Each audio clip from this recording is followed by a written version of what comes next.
Oke, sebelumnya Assalamualaikum warahmatullahi wabarakatuh. Selamat pagi anak-anak semua. Bagaimana kabarnya hari ini? Semoga semuanya dalam keadaan sehat walafiat ya. Dan apabila ada yang sakit, semoga segera diberi kesembuhan. Amin. Oke, untuk mengawali kegiatan pembelajaran hari ini, marilah kita berdoa terlebih dahulu. Berdoa, mulai. Berdoa, selesai. Oke. Untuk mengecek kehadiran kalian, Ibu nanti akan memberikan link Google Form. Silahkan nanti kalian isi sebagai tanda bukti kalian mengikuti pembelajaran hari ini.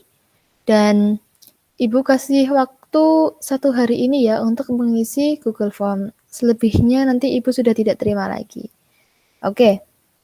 Nah, minggu lalu kita belajar mengenai konsep gerak dan gaya. Sekarang Ibu minta kalian coba renungkan dan ingat-ingat lagi, apa sih itu gaya? Apa sih itu gerak? Kemudian apa perbedaan antara jarak dan perpindahan? Nah, kemudian kita juga kenal istilah nih, mengenai kelajuan dan kecepatan. Apa perbedaannya? Kemudian percepatan itu apa? Kemudian apa pengertian gaya? Dan apa bunyi hukum 1, 2, dan 3 Newton? Nah, coba kalian pikirkan, ingat-ingat lagi mengenai materi minggu lalu ya. Nah, oke. Untuk hari ini kita akan melanjutkan materi kita, yaitu terkait gerak hewan dan gerak tumbuhan. Sebelumnya Ibu izin share screen terlebih dahulu ya. Oke. Sedang proses. Oke.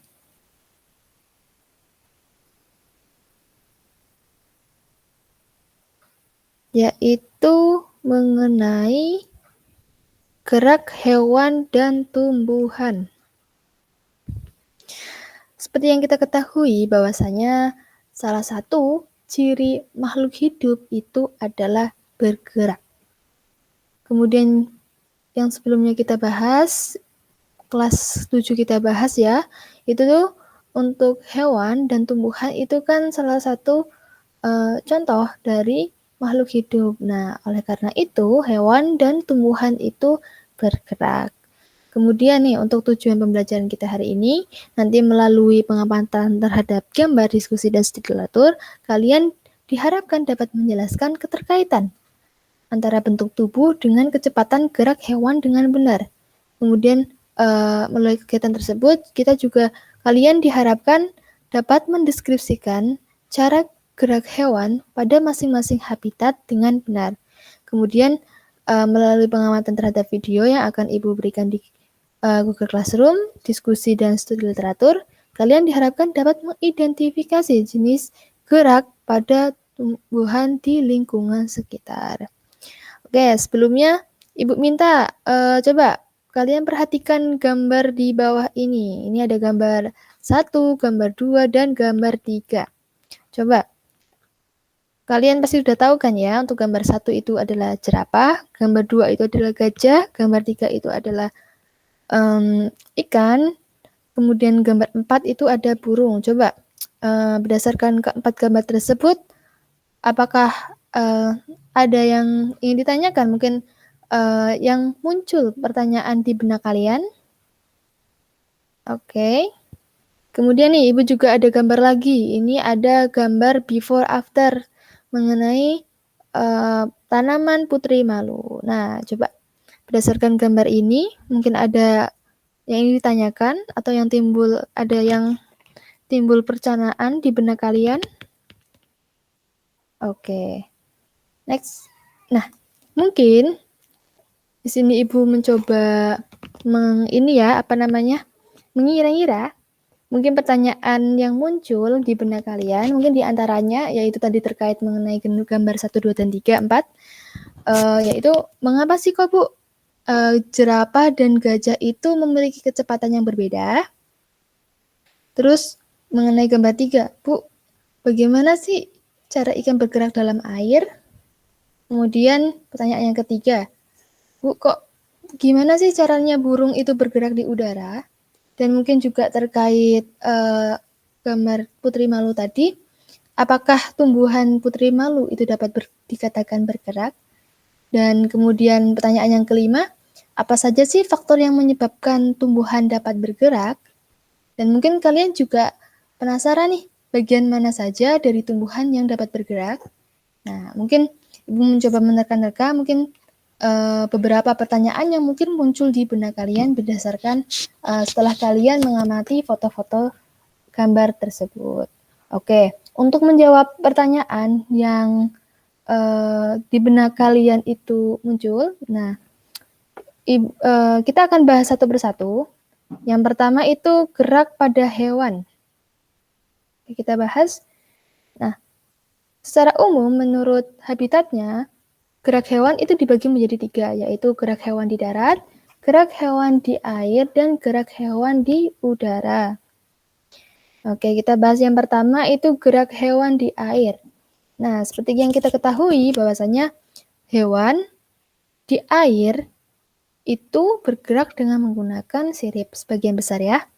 Nah, ada beberapa faktor yang mempengaruhi gerak hewan di air. Di antaranya yang pertama itu kerapatan air yang besar.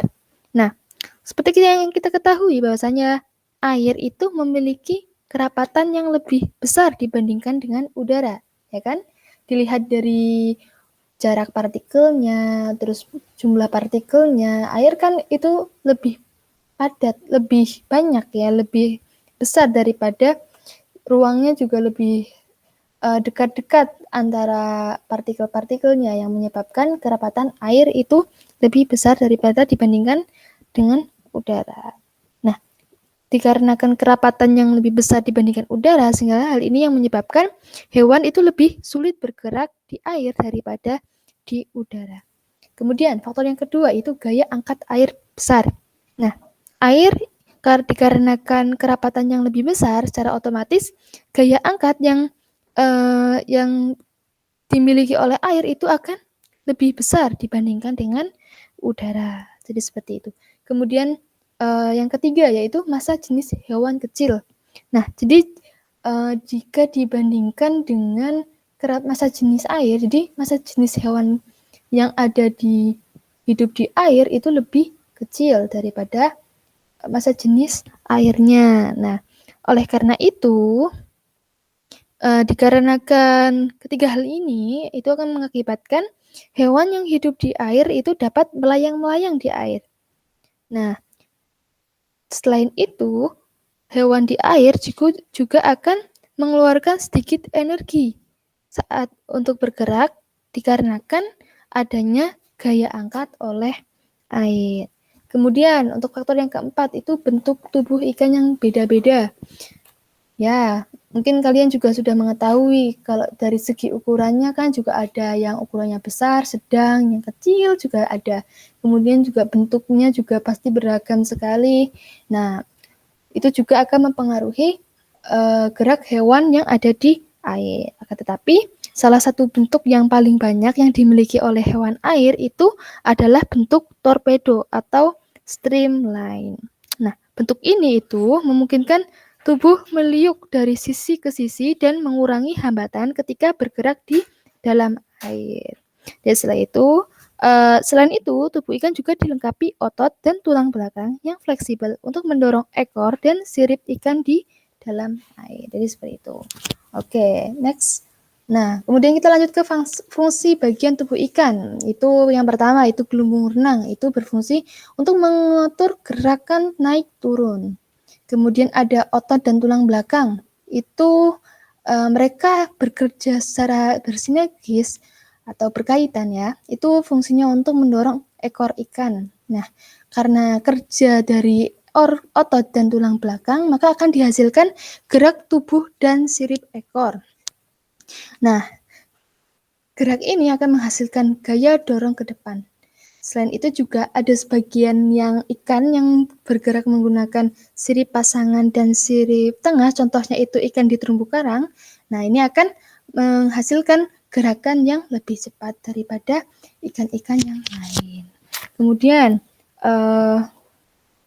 Kemudian selain itu juga sebagian besar ikan juga menggunakan yang namanya gerakan lateral pada tubuh dan sirip ekornya. Nah, ini yang seperti dibahas tadi yaitu ya gerak tubuh dan sirip ekor, ternyata itu disebut gerakan lateral. Nah, ini akan menghasilkan gaya dorong ke depan. Jadi memang berbeda-beda ya cara ikan itu bergerak, ada yang menggunakan sirip ekor, ada yang menggunakan sirip pasangan dan sirip tengah. Jadi seperti itu. Kemudian kita lanjut ke gerak hewan di udara. Nah, setelah yang kita ketahui kalau bahwasanya kalau sebagian besar, mungkin hampir seluruhnya ya, hewan di udara itu bergerak dengan menggunakan sayap. Nah, yang menjadi problem utama yang dihadapi oleh hewan-hewan yang terbang di udara itu adalah gravitasi. Oke, kalian pasti sudah mengenalkan istilah gravitasi di materi yang sebelumnya, yaitu gaya. Nah, gaya gravitasi itu adalah gaya tarik bumi. Jadi, seolah-olah benda yang ada di muka bumi ini akan ditarik atau menuju ke pusat bumi. Nah, ini menjadi tantangan yang besar bagi hewan-hewan yang ada di udara ya. Jadi, istilahnya untuk bergerak mereka itu harus melawan gravitasi. Nah, oleh karena itu, gaya angkat yang dimiliki oleh hewan yang bergerak di udara itu memiliki gaya angkat yang besar. Hal ini bertujuan untuk mengimbangi gaya gravitasi. Jadi seperti itu. Kemudian untuk memperbesar gaya angkat itu adalah dengan cara menggunakan sayap. Nah, jadi mungkin semakin besar ukuran sayapnya, semakin lebar, semakin luas, itu akan memperbesar gaya angkatnya. Kemudian yang kedua, itu ada faktor kerangka ringan. Nah, jadi untuk sayap burung itu tersusun atas kerangka yang kuat dan ringan. Kemudian, tadi terus faktor ketiga itu ada tulang dada kuat dan otot yang kuat. Nah, jadi penyusunnya bagian-bagian tubuh dari hewan di udara itu sifatnya itu lebih ringan dan kuat ya dibandingkan dengan hewan-hewan yang ada di laut dan yang ada di air dan ada di darat. Nah, untuk bentuk sayap burung itu sendiri itu memiliki bentuk belengkung sehingga udara yang mengalir pada bagian atas sayap itu akan lebih cepat daripada bagian bawahnya. Dan hal ini akan menghasilkan gaya angkat dan gaya dorong yang lebih efektif untuk pergerakan burung. Nah, untuk struktur sayap yang demikian ini itu disebut dengan airfoil. Nah, untuk prinsip kerja dari hewan di udara itu sesuai dengan prinsip hukum 3 Newton. Itu ketika benda pertama itu memberikan gaya aksi, maka benda kedua itu akan memberikan gaya reaksi. Kalau misalnya dalam konteks hewan hewan di udara itu, jadi ketika sayap dikepakkan ke bawah itu kan seperti memberikan gaya aksi atau menekan udara kan. Nah, kemudian udara akan memberikan gaya angkat ke atas gitu. Jadi burung akan bisa terangkat ke atas dan atau alias burung bisa terbang. Jadi seperti itu. Kemudian gerak hewan di darat. Itu ada 2 faktor yang mempengaruhi, yaitu otot dan tulang yang kuat serta kaki ramping. Nah, tujuan dari otot dan tulang yang kuat ini bertujuan atau diperlukan untuk mengatasi inersia atau kecenderungan tubuh untuk diam dan untuk menyimpan energi pegas atau elastisitas untuk melakukan berbagai aktivitas. Kemudian kaki ramping. Nah, jadi kan kaki hewan di darat itu kan bentuknya beda-beda ya, ada yang besar, ada yang ramping. Nah, ini mempengaruhi kelincahan hewan itu saat bergerak. Contohnya, ketika harimau itu dibandingkan dengan gajah ya, otomatis kan harimau itu saat bergerak itu berlari itu lebih cepat ya, memiliki kecepatan yang besar daripada gajah. Nah, itu dikarenakan bentuk dari struktur tulang dari harimau itu lebih ramping. Jadi seperti itu. Kemudian kita lanjut ke gerak pada tumbuhan. Nah, jadi berdasarkan sumber rangsangannya, gerak tumbuhan itu dibagi menjadi dua, yaitu gerak endonom dan gerak etionom atau esionom. Yang pertama, kemudian kita masuk ke gerak endonom. Nah, gerak endonom itu adalah gerak tumbuhan yang disebabkan oleh rangsangan atau faktor-faktor yang berasal dari dalam tumbuhan itu sendiri. Endonom, endo itu kan di dalam ya, dari dalam. Nah, jadi rangsangan atau faktor yang berasal dari dalam tumbuhan itu sendiri. Nah, gerak endonom ini itu disebut juga gerak autonom. Nah, untuk macam-macam gerak endonom itu ada dua. Yang pertama ada nutasi, yang kedua ada higroskopis. Gerak nutasi itu adalah gerak spontan dari tumbuhan yang tidak disebabkan adanya rangsangan dari luar.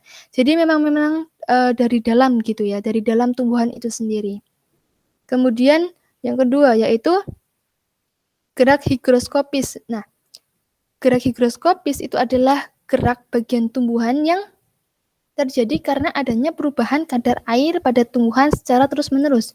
Akibatnya, kondisi menjadi sangat kering pada kulit buah atau kotak spora sehingga kulit biji atau kotak spora pecah. Nah, ini ya, perlu digarisbawahi. Adanya perubahan kadar air yang terus-menerus berkurang. Nah, contohnya itu pecahnya kulit buah polong-polongan yang jenis polong-polongan yaitu ada lamtoro, kembang merak, kacang buncis, dan kacang kedelai. Ini seperti ditunjukkan pada gambar yang sebelah kanan. Ini jadi dikarenakan adanya perubahan kadar air di bagian kulit sehingga yang menyebabkan buah polong-polongan ini kulitnya itu pecah. Jadi seperti itu, seperti yang ditunjukkan pada gambar yang sebelah kanan ya. Next, kemudian gerak etionom. Tadi kita membahas mengenai gerak endonom yang adanya karena adanya rangsangan dari dalam. Kemudian kita akan membahas mengenai gerak etionom. Nah, gerak etionom itu adalah reaksi gerak tumbuhan yang disebabkan oleh adanya rangsangan dari luar tubuh tumbuhan. Nah, gerak etionom disebut juga dengan gerak esionom. Tadi kan dari luar, dari dalam yang endonom, nah ini dari luar. Nah, rangsangan-rangsangan yang dari luar itu dapat berupa cahaya, sentuhan, suhu, air, gravitasi bumi, dan zat kimia. Oke, berdasarkan arah responnya, gerak etionom itu dibedakan menjadi tiga, yaitu ada tropisme, nasti, dan taksis. Pertama, itu gerak tropisme. Gerak tropisme itu adalah gerak bagian tumbuhan yang arah geraknya itu dipengaruhi oleh arah datangnya rangsangan. Jadi karena adanya rangsangan dari luar dan gerak bagian tumbuhannya itu dipengaruhi oleh arah datang rangsangannya. Jadi itu mengikuti arah datang rangsangannya. Secara umum itu dibagi menjadi dua, yaitu ada tropisme positif dan negatif. Dikatakan positif bila gerakan mendekati arah rangsangan dan dikatakan negatif apabila respon geraknya itu menjauhi rangsangan. Contohnya misalnya ada tumbuhan ya, kalau misalnya akar tumbuhan itu kan akan mendekati bumi kan, akan mendekati pusat bumi atau ke bawah arahnya. Nah, itu termasuknya itu geotropisme positif. Nah, sedangkan kalau batang kan itu ke atas atau kebalikannya dari akar kan. Nah, itu disebut dengan tropisme atau geotropisme negatif. Nah, kemudian untuk ditinjau dari macam sumber rangsangannya, tropisme itu dibedakan menjadi ketujuh jenis ini, yaitu ada fototropisme, geotropisme, hidrotropisme, kemotropisme, tikmotropisme, termotropisme, dan skototropisme. Yang pertama itu kita bahas fototropisme. Nah, fototropisme itu adalah gerak tropisme yang disebabkan oleh rangsangan berupa cahaya matahari. Contohnya itu ada pertumbuhan koleoptil rumput menuju arah datangnya cahaya. Nah, seperti yang ditampilkan gambar yang di samping ya ini, itu terlihat bagian batang tumbuhan ini mengikuti datangnya sinar matahari. Meskipun di sini tidak terlalu tampak ya sinar mataharinya, tapi kita ketahui bahwasannya ini tanamannya itu ditanam di pot yang ada di dalam rumah, yang ada di samping jendela. Secara otomatis sinar matahari akan datang dari arah jendela, sehingga tumbuhan ini akan cenderung membelok ke arah jendela atau ke arah datangnya sinar matahari. Oke. Next, kemudian geotropisme. Nah, geotropisme itu adalah gerak tropisme yang disebabkan oleh rangsangan gaya gravitasi bumi, seperti yang Ibu jelaskan tadi ya. Nah, geotropisme ini disebut dengan gravitotropisme. Ada dua jenisnya, itu ada geotropisme positif dan geotropisme negatif. Positif jika gerak responnya menuju bumi, itu akar, contohnya pertumbuhan akar, dan geotropisme negatif jika respon itu menjauhi bumi atau menuju ke atas, itu contohnya pertumbuhan batang, gerak pertumbuhan batang. Seperti itu. Kemudian hidrotropisme. Hidrotropisme adalah gerak tropisme yang disebabkan adanya rangsangan berupa air. Nah, gerak akar tumbuhan itu selalu menuju ke tempat yang basah atau berair ya. Sekan tumbuhan itu kan dalam pertumbuhannya itu dan perkembangannya itu membutuhkan nutrisi air. Nah, oleh karena itu gerakan akar tumbuhan itu pasti akan cenderung menuju ke tempat yang berair karena kebutuhan tersebut. Contohnya ini gerakan akar kaktus untuk mencari air. Jadi sebenarnya tidak hanya akar kaktus saja ya. Jadi akar semua tanaman itu pasti akan bergerak mencari air. Kemudian kemotropisme. Nah, kemotropisme itu adalah gerak tropisme yang disebabkan adanya rangsangan berupa zat kimia. Misalnya itu ada gerak akar yang menuju unsur hara atau pupuk dalam tanah. Jadi seperti itu. Jadi ini contohnya di sebelah kiri ini ada air yang dicampur dengan air sabun yang kemudian diberikan ke tanaman. Nah, setelah beberapa hari ini tampak akarnya itu tetap masih sama seperti yang sebelumnya. Tidak ada pertumbuhan gitu kan ya. Nah, tidak ada pergerakan juga. Nah, sedangkan beda dengan gambar yang sebelah kanan. Nah, ini ada air dengan pupuk. Nah, setelah beberapa hari akan tumbuh akar serabut akar. Jadi lebih banyak akarnya. Nah, ini menunjukkan bahwasannya akar tersebut itu bergerak atau mungkin tumbuh karena adanya rangsangan berupa zat kimia yang berupa pupuk yang karena pupuk itu kan salah satu nutrisi ya atau zat hara dalam yang sangat diperlukan saat pertumbuhan dan perkembangan tumbuhan. Nah, oleh karena itu ada respon atau reaksi yang ditunjukkan dengan bergerak dan lebih banyaknya jumlahnya akar tersebut. Jadi seperti itu. Kemudian tikmotropisme. Nah, tikmotropisme itu adalah pergerakan pertumbuhan sel tanaman yang dirangsang oleh sentuhan. Contohnya itu ada tikmotropisme adalah ada pertumbuhan tanaman sulur seperti anggur dan tanaman yang pertumbuhannya merambat dan memiliki sulur yang membelit bagian penopangnya. Dan pada tanaman Brunicia ovate. Yang sebelah kanan itu adalah gambar daun sirih ya, diketahui tuh melilit di batang bambunya. Selain itu juga anggur, kemudian pare itu juga melilit juga seperti itu contoh yang lain. Kemudian termotropisme. Nah, termotropisme itu adalah pergerakan pertumbuhan tanaman yang dipengaruhi oleh rangsangan berupa panas atau perubahan panas. Termo ya, ingat. Kata kuncinya adalah termo. Jadi itu berupa panas rangsangannya. Contohnya itu adalah pertumbuhan daun tanaman rhododendron yang dapat menjadi keriting dan menunduk ke bawah akibat suhu lingkungan yang mencapai -1 derajat Celcius. Kemudian ada skototropisme. Nah, skototropisme ini adalah pergerakan pertumbuhan ke arah kegelapan.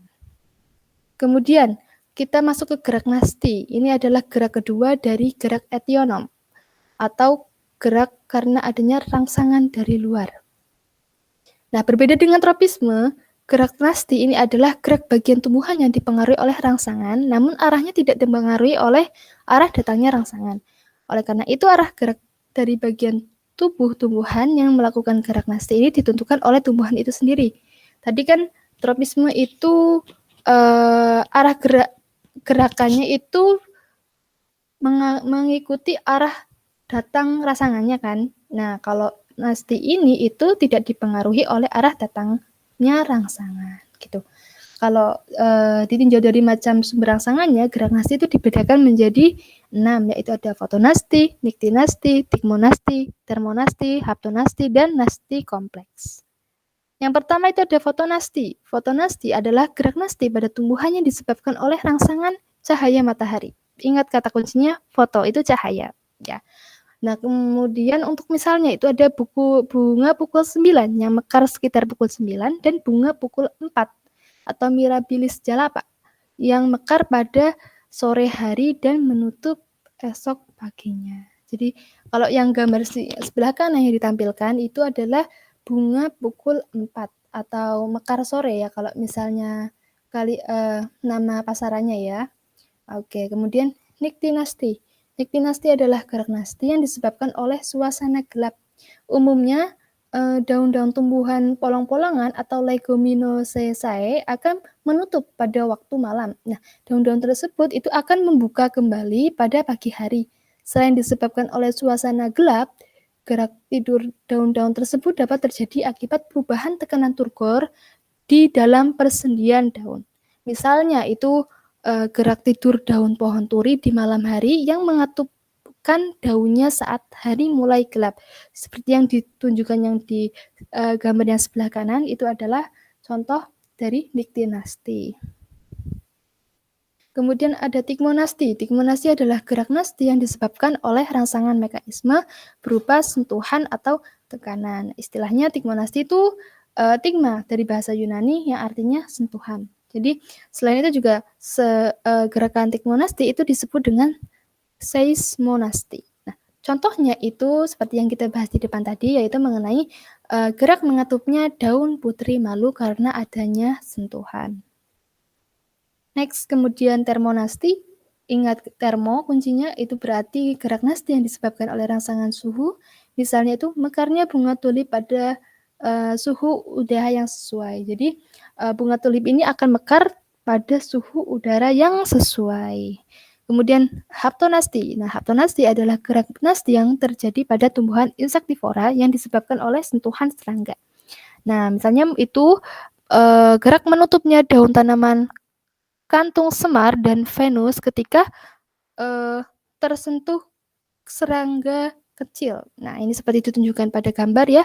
Jadi ketika sebelum ada serangga, tanaman kantung semar dan Venus ini akan ini yang Ibu gambarkan ini tanaman Venus ya, itu akan membuka seperti mulut buaya. Kemudian jika ada serangga, maka langsung langsung menutup ini kedua bagiannya ini. Jadi seperti itu. Kemudian nasti kompleks. Nah, nasti kompleks itu adalah gerak nasti yang disebabkan oleh beberapa faktor sekaligus. Nah, rangsangan yang diterima itu dapat berupa cahaya matahari, suhu, air, dan zat kimia.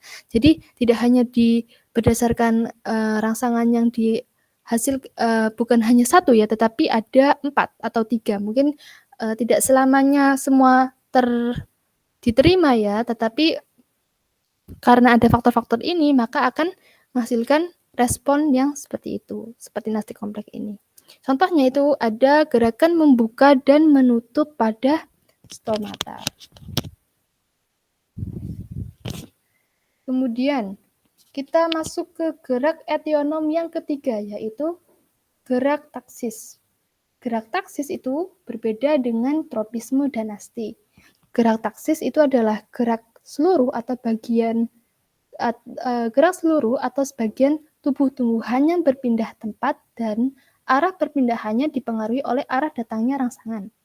Nah, ini berbeda dengan gerakan yang sebelumnya ya kan. Tadi tropisme dan nasti itu memang arah datangnya ada yang mengikuti rangsangan itu untuk tropisme, terus tidak mengikuti arah rangsangan itu nasti. Tetapi kan keduanya itu masih tetap istilahnya hanya diam, cuma beberapa bagian saja. Nah, sedangkan kalau taksis ini itu gerak seluruhnya. Jadi gerak seluruh bagian tubuh tumbuhan. Jadi semua bagiannya itu berpindah dan arah perpindahannya itu dipengaruhi oleh arah datangnya rangsangan. Jadi tidak hanya diam ya, tidak hanya beberapa bagian saja yang bergerak, tapi kalau yang gerak taksis ini itu semua bagiannya.